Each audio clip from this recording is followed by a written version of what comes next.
Hey guys, happy November. I hope you all had a safe Halloween. I've got a really good treat for you today. This is a chocolate carrot cake. Let's get started.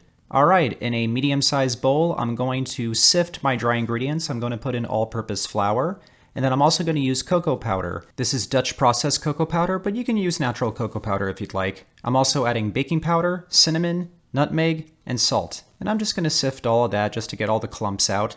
And then I'm going to add my granulated sugar and some light brown sugar. And I'm also going to add some unsalted melted butter.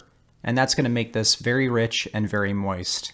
Be sure to let your butter completely cool before adding it to the batter. And next we're going to add our eggs. I'm going to add my vanilla extract to the eggs. You can just add the vanilla to the actual batter itself, but I choose to just add it to the eggs. I just beat them up with a fork and then I pour it into my batter. Next, I'm going to take my big whisk and I'm just going to mix this up. And your batter is going to be a little on the thick side, but do not panic because there's a couple of more ingredients we're going to add here, and that is our carrots. Otherwise, this would not be a chocolate carrot cake. Be sure to peel your carrots first and wash them and dry them off, and then go ahead and grate them. And there's an easier way to grate this. I didn't know that when I was making this video. I learned later that if you grate it from the thinner side to the thicker side and kind of diagonal the carrot, it's much easier to grate. But I will make this again in a future video, do not worry, and I'll show you how to do it the right way.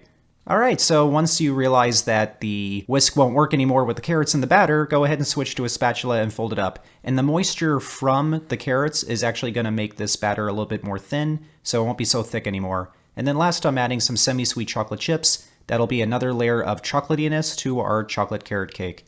I'm folding that in there, and now it's time to add this to an 8x8 greased square baking pan. And I'm just going to pour that all in there, and I also lined it with parchment to make sure that it won't stick completely. And then I'm just going to spread my batter a little bit, and this is going to go into a 350-degree Fahrenheit oven for 35 to 40 minutes.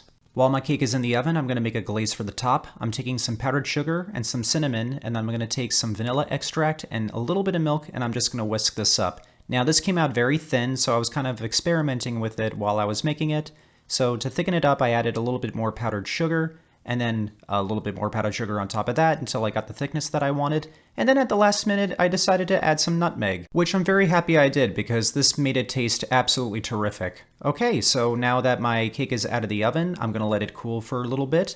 I took it out of the pan, and unfortunately, I lost some of the cake on there, but don't worry, it was still in the pan.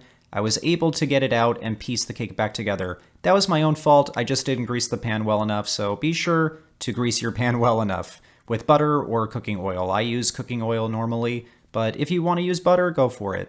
This looks cool enough to use, it's nice and spongy, and I'm going to take my glaze and I'm just going to drizzle it on top. And I'm not going for any particular pattern here.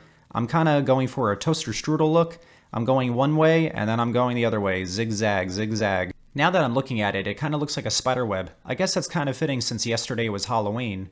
Alright, our cake is done.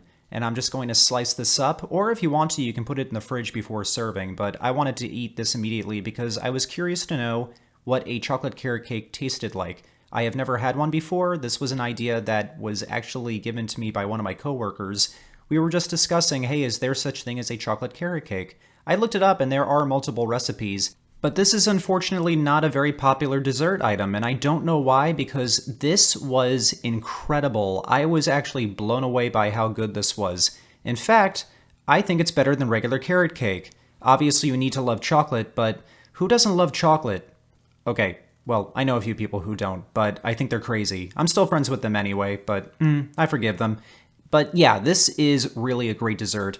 Not only do you get that great taste of the chocolate, but you get the nutmeg, you get the cinnamon, that glaze on top is just out of this world.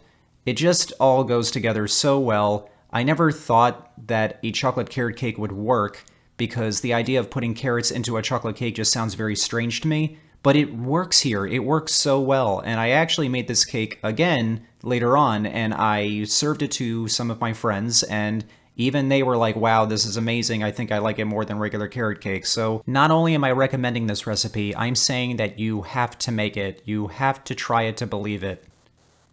Alright guys, I hope you all enjoyed this one. Please remember to like and subscribe, and I will see you all next time.